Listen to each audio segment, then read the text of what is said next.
Всем привет!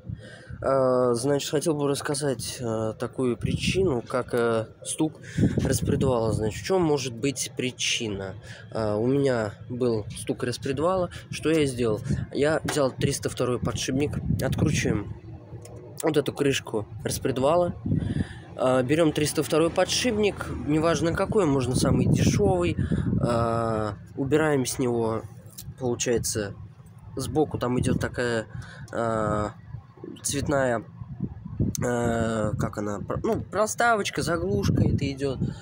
Мы ее опаливаем и вставляем вот сюда. Получается, крышка у нас придавливается, люфт у нас, получается, идет вроде как бы называется поперечный, то есть стук идет такой, как бы тук-тук-тук, тук-тук-тук, тук-тук-тук. Все, то есть как бы сейчас все нормально работает.